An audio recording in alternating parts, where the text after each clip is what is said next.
What if the secret that could topple a billion-dollar music empire sat buried for 24 years until a single whisper cracked the courtroom air?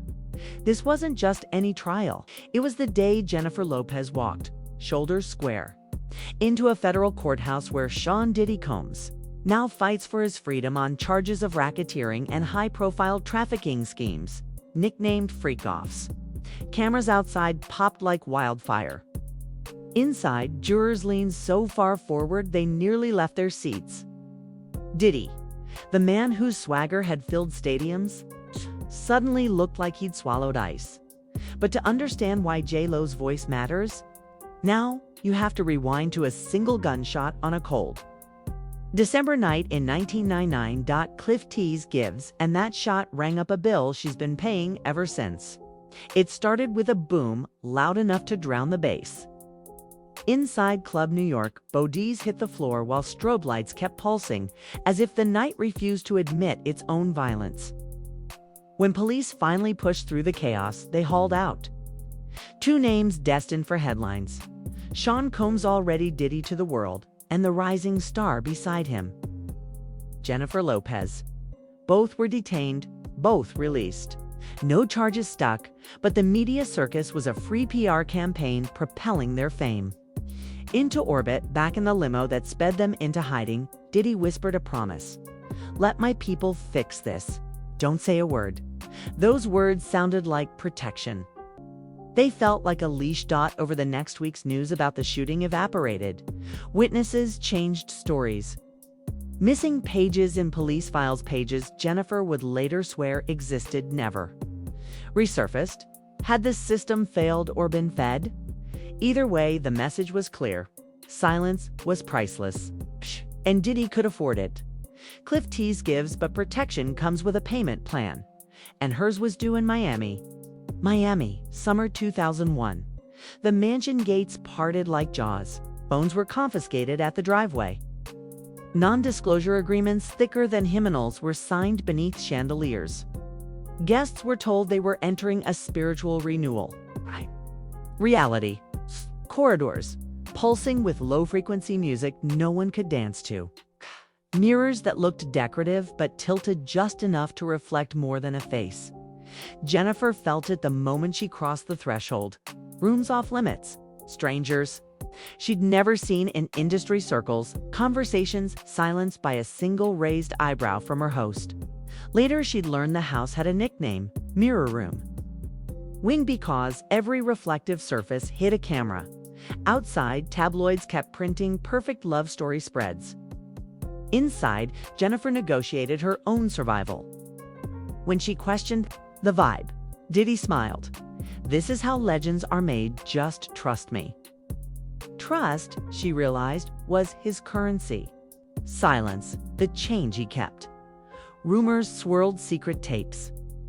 Hidden tunnels beneath LA estates. Some stories, like the tunnel theory, proved false, debunked by fact-checkers. Yet the debunking only thickened the fog. If that part was fake, what other rumors were real? Homeland Security didn't wait to find out. On March 25, 2024, federal agents stormed Diddy's Los Angeles and Miami homes in coordinated dawn raids, carting out hard drives and vault boxes. The Whisper network exploded. Suddenly, every wild claim seemed possible. For Jennifer, the past felt like dynamite under her red carpet heels. Still, she stayed silent until life gave her reason to speak. On January 6, 2025, her marriage to Ben Affleck officially ended. Paparazzi framed it as heartbreak. Jennifer saw an opening. The empire that once muzzled her was wobbling. Federal subpoenas started landing like hailstones. And when prosecutors called, she didn't hesitate. Cliff Tease gives, because behind the velvet ropes lay a voicemail that would change the game. Man, she kept the receipts. The first voicemail landed like a trapdoor snapping shut. April 18, 2003, 2:17 a.m. Jennifer's Nokia lit up with an unknown number. She let it roll to inbox, then listened on speaker. Alone in a Los Angeles hotel suite that reeked of free lilac candles and quiet panic. "Don't forget who built your stage. Diddy murmured, voice syrup smooth but edged like glass. Up, walk. Away if you want, but don't walk too far. Still got the 2 reel, full cut, 3 angles. Jennifer froze. She'd heard rumors of hidden lenses in the mirror wing, brushed them off as party gossip. Now the rumor had a timestamp. To reel her real proof that even offstage, the cameras never stopped. The next morning, her phone stopped too. No callbacks from producers. A brand deal went in another direction. A promised Oscar push evaporated in a polite email. That read like a eulogy to momentum. Hollywood had 1,000 ways to ghost a woman. Blacklisting was simply the one nobody named Dot. By summer, she understood the math. Silence equaled opportunity. Questions equaled erasure. So she smiled bigger on carpets, worked overtime in studios, and pretended she couldn't hear the slow click of a leash tightening behind her. Yet doubts grew louder than the threats. In 2004, she slipped a trusted stylist a sealed envelope. Every voicemail, every NDA, every scribbled note about off-limits rooms. If anything happens to me, she whispered, make noise. The insurance plan helped her sleep. It did not set her free. Minnie Cliff gives because a leash can't last. Forever not, when new voices start pulling at the chain. Fast forward 2 decades and one empire looked untouchable till a single lawsuit cracked its armor. November 16, 2023. Cassie Ventura marched into federal court with a 35-page complaint alleging a cycle of abuse, violence, and sex trafficking. At the hands of Diddy, the case settled in 24 hours for a reported $20 million. A payout so fast it read like hush money written in bold italics. But hush didn't hold. Within weeks, too, Jane Does filed separate civil suits, echoing Cassie's claims and adding fresh allegations of cross-state trafficking. Federal investigators perked up. Homeland Security's New York office opened a probe. March 25, 2024. 6:07 a.m., sirens shattered Star Island's dawn. Dozens of agents in Kevlar swarmed Diddy's Miami mansion, seizing hard drives, memory cards, and a leather box stamped with a single word, ANGEL. A parallel team hit the Los Angeles estate. Media helicopters circled like vultures over a legacy suddenly bleeding. Court filings later revealed what agents hauled away: unregistered firearms, designer narcotics, and encrypted video archives labeled by year and city. OneDrive read Angel. Sessions 2001-2003, the same window. Jennifer once called the years of mirror rooms and missing pages. Another bore the codename Freak Off Rosters. In pretrial hearings, prosecutors said those files mapped a trafficking network spanning 5 states and 3 Caribbean islands. The raids turned whispers into headlines, and the headlines turned phones into alarms for anyone who ever kept Diddy's secrets. Jennifer's rang first. She'd sworn never again. But the storm she'd feared for 24 years was finally her hand, swallowing people with far less power than she had. Minnie Cliff. Give so the woman trained to stay silent, picked her moment to speak, but life handed her the final push. On January 6, 2025, Jennifer Lopez and Ben Affleck quietly signed the last page of a divorce neither side wanted televised. Court docs surfaced within hours and tabloids detonated. Headlines screamed about irreconcilable schedules and faded. Bennifer fairy tales.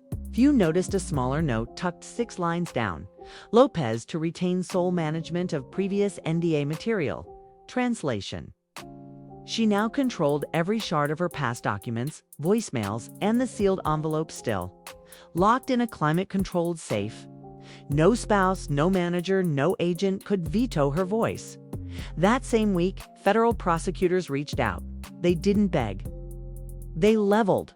The raid cache showed time-stamped footage matching her 2001 testimony, the spiritual renewal that wasn't her name appeared in chat logs labeled special handling.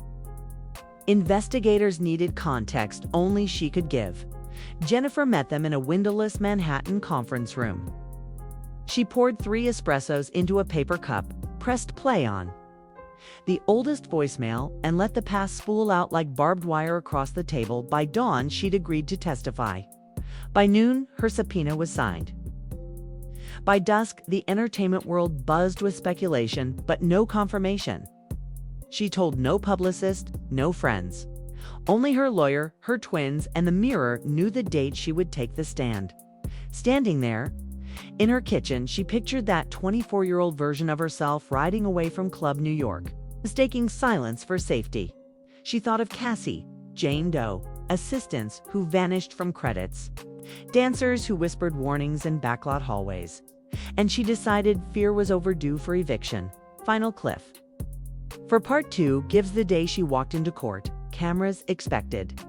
Glamour, what they got was a reckoning.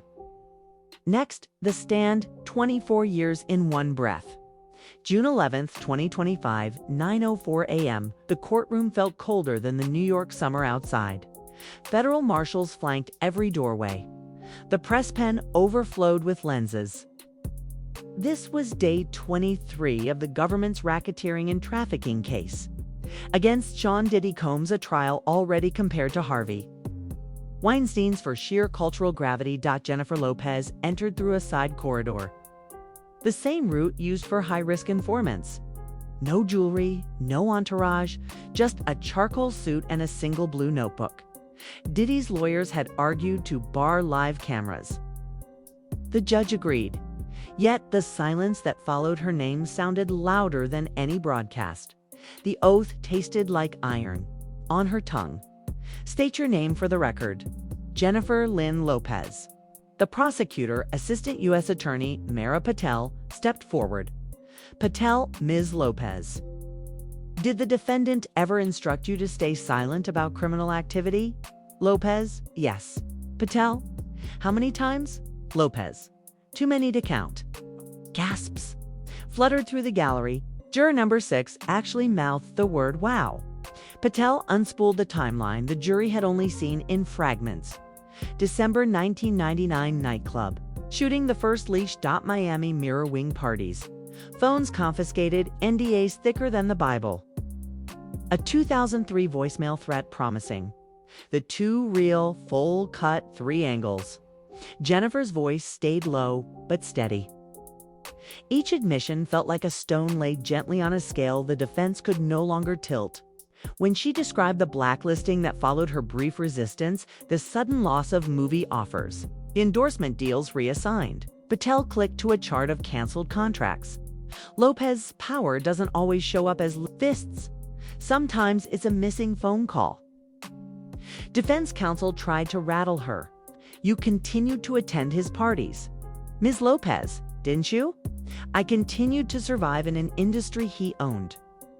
The judge sustained most objections, but the damage was done.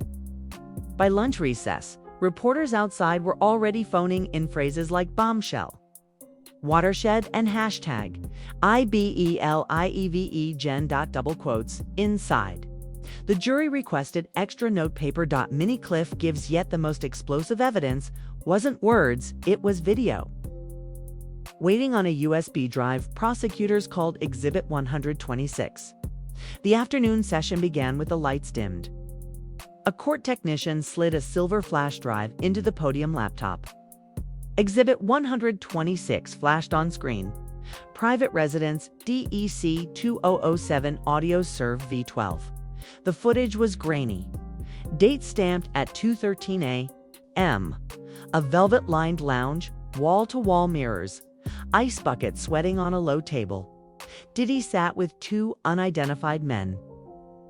Their faces blurred per judicial order. Diddy on video, she keeps hinting she wants to clear the air. If J-Lo talks, that empire she built? Gone. Blurred voice number 1, pushback. Diddy? Not yet. Remind her who protected her when the heat came. She forgets, I've still got the full cut. As those words filled the chamber, even Diddy's own attorneys dropped their pens. The gallery recoiled. One reporter audibly whispered, "That's extortion." Special Agent Gerard Gannon took the stand to authenticate the file. He explained that the drive was recovered from a hidden safe behind a false mirror. Cataloged under Angel Sessions 2001-2007, jurors leaned in. A few shook their heads in disbelief. Defense counsel objected on chain of custody grounds. But the judge overruled after a terse sidebar. The drive's metadata seized warrants. And mirror wall schematics lined up like DNA, he said. The prosecution then played a second clip, this one silent but timestamped, synced, showing a hallway outside the mirror wing. Jennifer Lopez enters frame, escorted by security, pauses at a door she is not allowed to open, and turns away looking visibly shaken when the lights came back. Diddy looked smaller, shoulders rounded, lips pressed white. The swagger that once filled arenas was gone, replaced by a stare fixed somewhere 5 inches above the defense table. Like a man watching the ceiling cave in, Agent Gannon produced an evidence log, 17 encrypted drives, 42 analog tapes, all labeled with women's initials and dates. Among them, CV02-1603, Cassie Ventura. Jurors recognized the initials. Cassie's rapid settlement the year before was public record. Prosecutor Patel, Agent, does the government believe these archives were used to intimidate potential witnesses? Gannon. Yes, ma'am. Their leverage insurance. The gallery erupted. The judge's gavel cracked twice. Finally, Patel asked to play a voicemail from April 18, 2003, the same clip Jennifer had preserved all these years. The audio hissed, then Diddy's voice. Walk away if you want, just don't walk too far. Jennifer sat motionless, eyes fixed on the jury. Juror number 4 wiped away a tear. When the clip ended, Patel turned. Ms. Lopez, why speak now? Because silence didn't save me, she answered, voice almost a whisper. It only delayed the damage. And if I stay quiet today, someone else pays tomorrow. No one spoke for a full 10 seconds, the kind of silence usually reserved for gravesites or newborns. First, breaths. Outside, in real time, news. Alerts blazed, Diddy video threat exposed in court. Jury gasps at leveraged tapes. Sponsors began freezing partnerships. To major streaming platforms quietly removed Diddy's curated playlists before closing bell. Inside, the judge recessed for the day, but the case had visibly turned. Special Agent Delisa Penland, whose testimony on freak-off ledger books had already rocked Week 6, was scheduled to return next morning. But pundits now wondered aloud if the defense would even risk cross-examining her. As marshals escorted the jurors out, one camera in the hallway captured Diddy slumping, elbows on knees, head hanging like a man listening to the slow creak of his own empire folding. Final clip for Part 3 gives tomorrow. The prosecution ties this pattern of silence to a wider network, and J-Lo's testimony becomes the first domino in an industry-wide reckoning. The morning after Exhibit 126 lit up the courtroom, Wall Street woke up first. By 7 a.m., to streaming giants froze every playlist bearing the name Diddy. A sneaker collaboration scheduled for fall vanished from brand websites by lunch.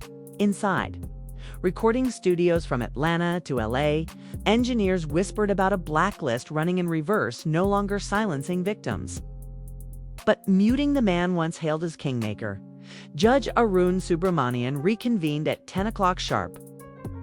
He looked older than the day before, as though the weight of history had added an extra ring under each eye. This court recognizes, he said, that what began as a criminal proceeding has unearthed systemic coercion whose echoes reach far beyond this defendant. Then he did something rare. He addressed the gallery. If any individual here believes evidence in their possession could aid ongoing investigations, speak with federal officers present in this building. Reporters tweeted the quote before the gavel hit wood. By noon, 3 former assistants, 2 house managers, and a studio runner quietly contacted Homeland Security. It's claimed knowledge of tapes or ledgers matching the Angel Sessions archive within 48 hours. Federal subpoenas multiplied like cells. The jury shift's tension spiked when juror number 6, the same man who gasped, "Wow," Jennifer's testimony was dismissed for credibility concerns. Defense counsel cried foul, hinting at racial motives. But Judge Subramanian overruled. Honesty, not identity, dictated removal. An alternate stepped in, eyes wide at the stack of evidence waiting on his desk. Drives, voicemails, mirror wing, blueprints. The panel's mood hardened from curiosity to mission. A chorus of new voices. June 18, Cassie Ventura returned to court, this time to watch. Not speak, flanked by 2 bodyguards she hired the day after her own settlement became public. Record. When the prosecution introduced newly unsealed ledger pages labeled "Freak Off Rosters" to 00 for 2006, Cassie covered her mouth. The initials matched rumors she'd fought to bury. That same afternoon, major media outlets released a list of celebrities named in discovery: stylists, dancers, even a teenage intern whose NDA had expired. Hashtags exploded. Hashtag end the silence. Hashtag mirror room files. Hashtag IBELIEV, her dash, and, notably, hashtag thank you Jennifer. Diddy's defense buckles by week's end. Diddy's third-string attorney filed a motion to suppress Exhibit 126, calling it prejudicial. The judge denied it in 14 lines, citing the airtight chain of custody. The defense pivoted to a narrative of consensual kink. But their own internal emails seized in the raid showed staffers discussing containment protocols. For fearful guests. In chambers, whispers leaked that plea deal feelers were floating. Prosecutors didn't bite. The jury had heard the threat tapes. Leniency felt obscene. Jennifer's return on June 20th. Jennifer Lopez quietly re-entered the courthouse, not to testify, but to hand federal agents a sealed black envelope. Her original cassette voicemails, unredacted diary pages, a thumb drive of unreleased behind-the-music interview clips. She signed the chain of custody form with a flourish and walked out into camera flashes. "I'm not here for revenge," she told a reporter. "I'm here for the record." Clip fades gives, and that record would soon rewrite the rules of music power.